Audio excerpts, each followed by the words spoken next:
Welcome back, everyone. And it's been a long 3 days, but we've got two more parts of the program that, well, one, I think what's coming next is going to be a real highlight.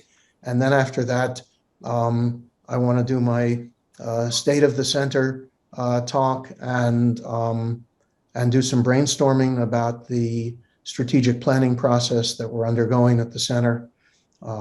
So I hope some of you will stick around for that. But first, we were planning to have Jody Heymann, the director of the World Policy Center at UCLA, who has worked with the center for a number of years now and is a distinguished professor at UCLA, was the dean of the public health school. And at the last minute, Jody had a medical emergency. So we're looking forward to hearing from her that everything is okay. But in the meantime, two of her colleagues have agreed to step in. And they are Willetta, Waisath? Yeah. And good. And Elita Sprague. And I can tell you a little bit about Elita because I got a bio about 30 minutes ago. And she's a senior legal analyst at the World Policy Analysis Center. And she does research on the practical impacts and challenges of legal reform on advancing social and economic equality. So she's doing the kind of work that many people in our center are doing. And should clearly, both of them should clearly be members of the center. We'll try to fix that. She is the author of the book, Advancing Equality, How Constitutional Rights Can Make a Difference Worldwide, which is University of California Press. And coming out this year or next year, Equality Within Our Lifetimes, How Laws and Policies Can Close or Widen Gender Gaps in Economies Worldwide. Again, University of California Press. And we are thrilled to have her step in at the last minute. We also have Willetta Waisath, and I don't have a bio. So Willetta, I'm going to turn this over to you to introduce yourself.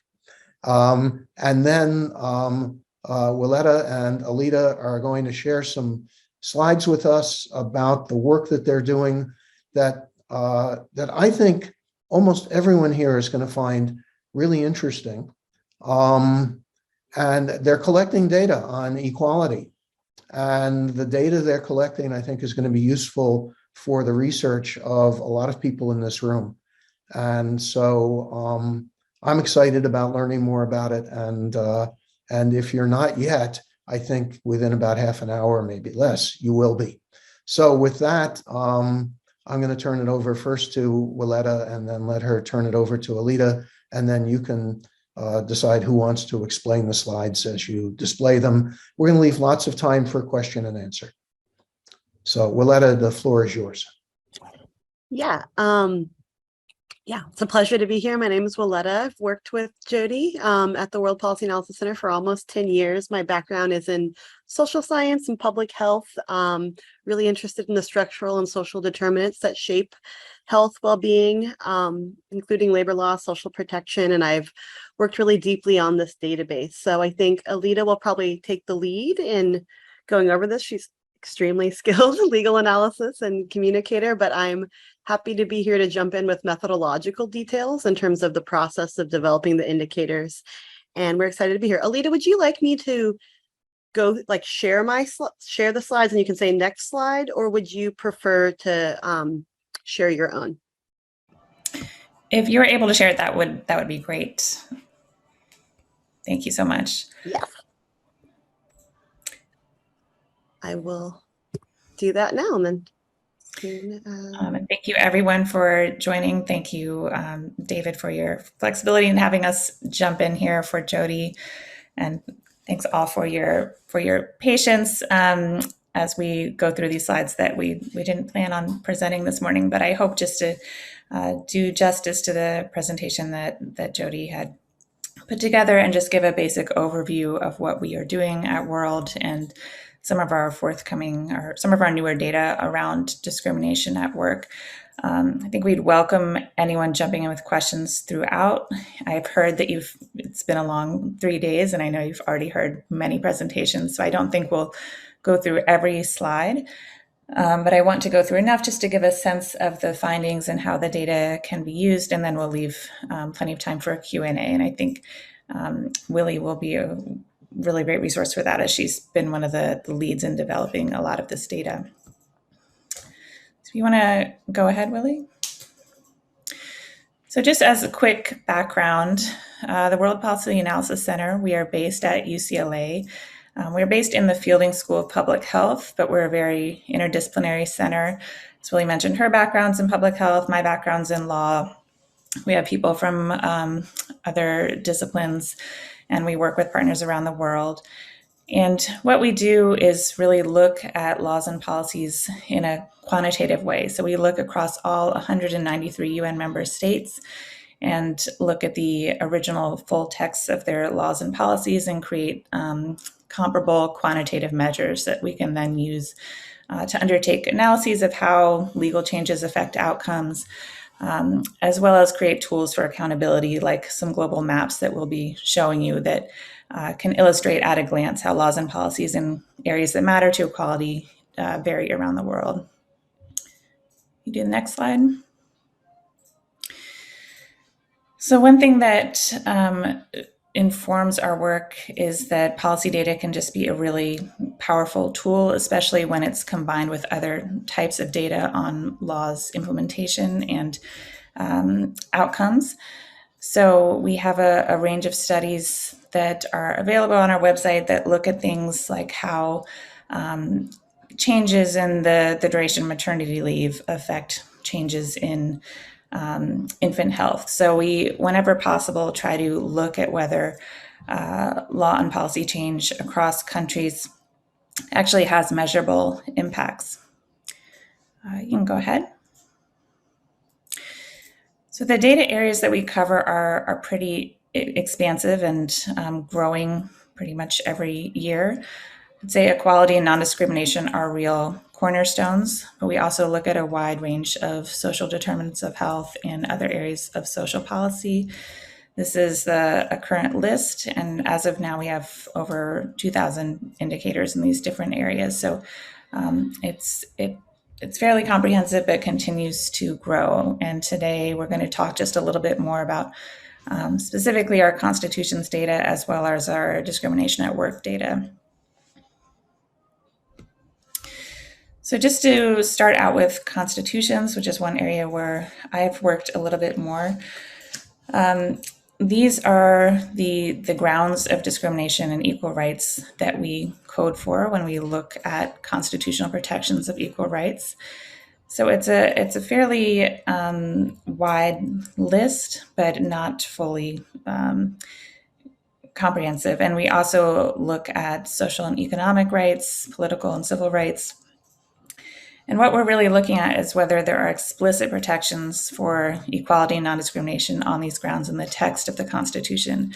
So I think one thing that's important to note, especially for a more legal audience like the one gathered for this conference, is that we don't look at case law.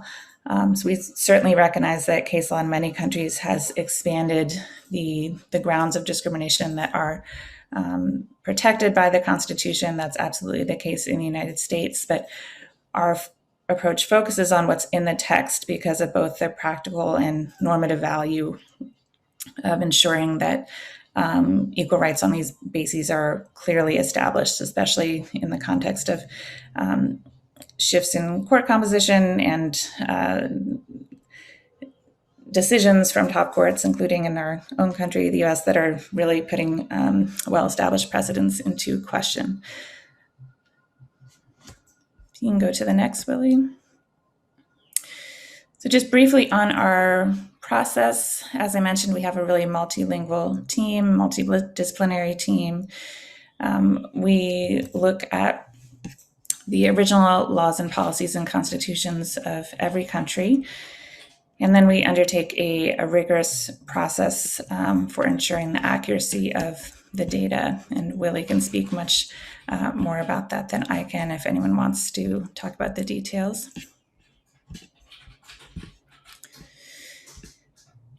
As far as the labor database, so one thing that we wanted to highlight in this presentation was the discrimination at work database. And it captures protections from a range of dimensions of workplace discrimination that we know matter throughout the work life course. So from hiring to recruitment to dimensions that matter to advancement and working conditions. We also capture provisions that ensure positive action is not considered discrimination. And Willetta can correct me, but I believe the first version of this database included laws and policies around the world that were in place as of August 2016. And the new version is up to date as of January 2021.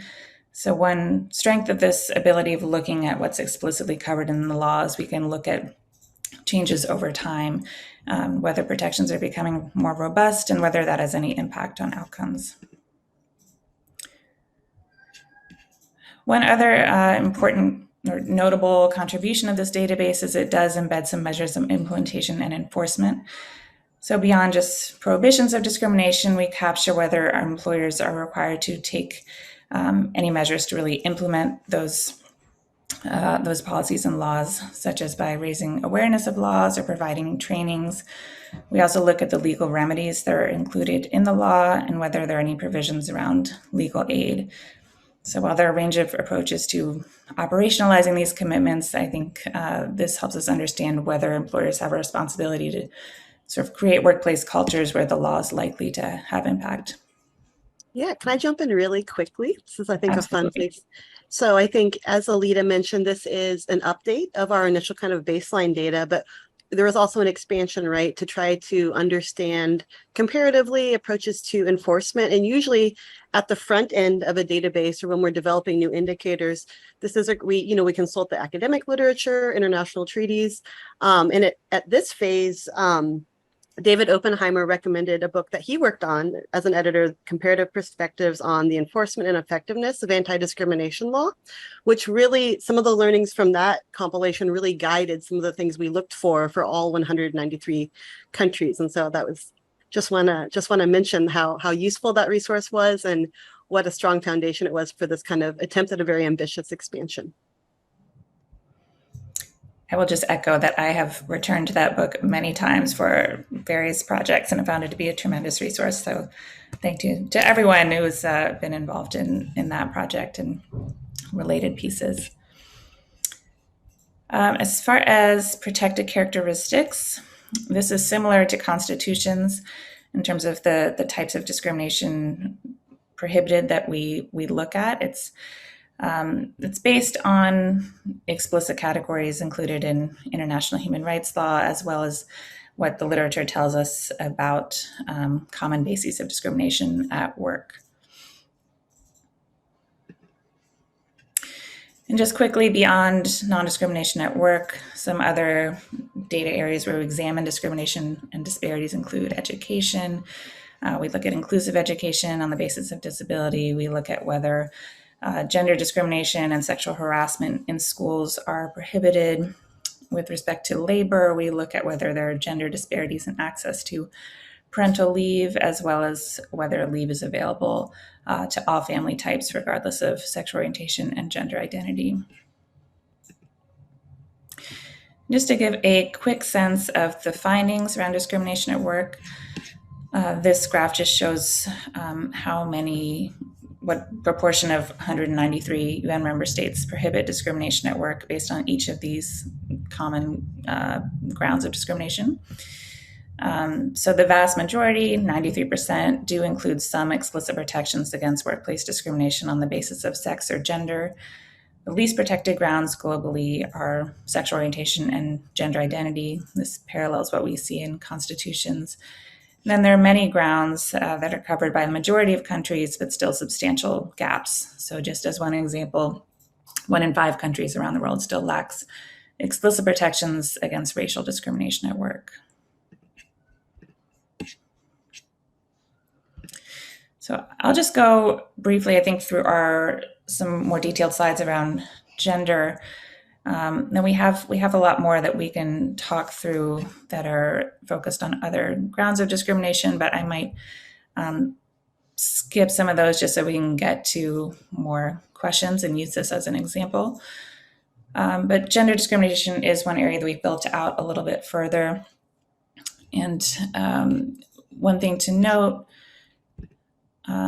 sorry, Willie, could you just go back to the one before quickly? Yeah, is that we not only look at protections based on sex and gender, but also caregiving statuses that can be used as proxies. And it's notable that these protections don't just apply to women. Same with both sex and caregiving statuses we look at because they can lead to discrimination against everybody, especially when there's retaliation for taking leave for caregiving. And so on the next slide that Willie was just showing, we can see sort of how comprehensive countries' protections against discrimination at work are. So about a third of countries, 34%, prohibit gender discrimination in work in all aspects that we look at. So that includes hiring, promotion, training, pay, terminations, as well as indirect or disparate impact discrimination. Another 12% prohibit discrimination in all these areas, but don't explicitly address indirect. 35% broadly prohibit gender discrimination at work, but don't specifically address all of these aspects that we know matter. And then 11% don't have a broad prohibition, but address some aspects. They may address pay, they may address terminations, but they don't address each piece. And then 7% lack prohibitions whatsoever. Are there some specific maps that you want to spend time on? I know there's so many in the set. I'm happy to navigate to any of them or just go one by one. Maybe we could just do the next couple graphs just to show, we do look at variation and protections across income groups as shown on this graph.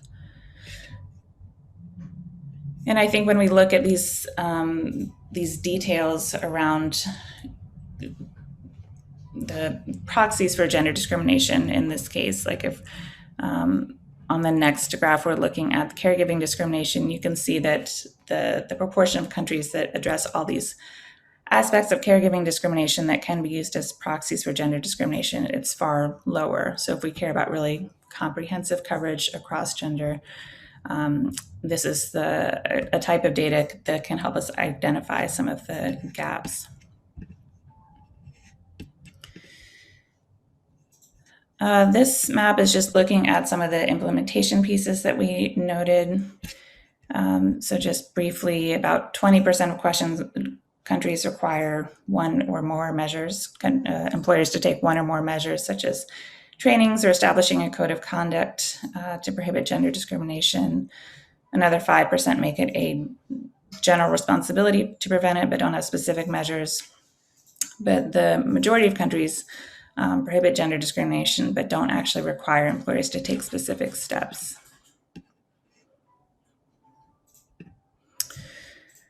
I might skip over the independent bodies, but it's more of the same type of data than just looking at sexual harassment. We also look at some details there, including what kind of behaviors are prohibited, how sexual harassment is defined. And then on the next slide, whether similar to gender discrimination more broadly, whether countries have specific measures prohibiting retaliation, since we know that's an important piece of implementation. So I might just skip ahead to the end of our presentation, which I think slide 40, Willie, has some of the forthcoming variables. You actually might be best situated to talk through this piece as someone who's really been developing the database. Yeah, Excited to hear everyone's questions, and of course, happy to revisit any of these maps or data visualizations in response to specific questions. But before we close, I think there are some more complex variables. You know, the update was easy to kind of publish and start to visualize, but some of the new expansions, we're still kind of thinking through the best way to present and understand these provisions. I think a really exciting one of our colleagues is leading, is exceptions to prohibitions of discrimination based on gender and sex, as well as sexual orientation and gender identity. A lot kind of linked to religious organizations, NGOs, as well as kind of inherent characteristics. I think that will be really exciting. Prohibitions of intersectional discrimination. It's still a minority of countries, but a growing area of countries that kind of address not just additive or multiple discrimination, but intersectional discrimination in law. And I think enforcement by independent bodies, alternative dispute resolution mechanisms, and kind of proactive steps independent bodies are required to take that don't rely solely on individual complaints. We're excited to see like what baselines are in law. In legal aid, I think that is closer to initial stages. So we're really excited about that area, but I'm working with a colleague who is a lawyer from Chile on this, and it has been tricky. So if people have specific questions around legal aid, that's an active area analysis we would certainly welcome interest or feedback in. So thank you so much, Aleta. And we're excited to hear, David, any thoughts you have or thoughts from colleagues on the call? Thank you. I think this is just a wonderful project, and could be enormously useful for many of the people in this room who are doing research on inequality, equality law, comparative equality law.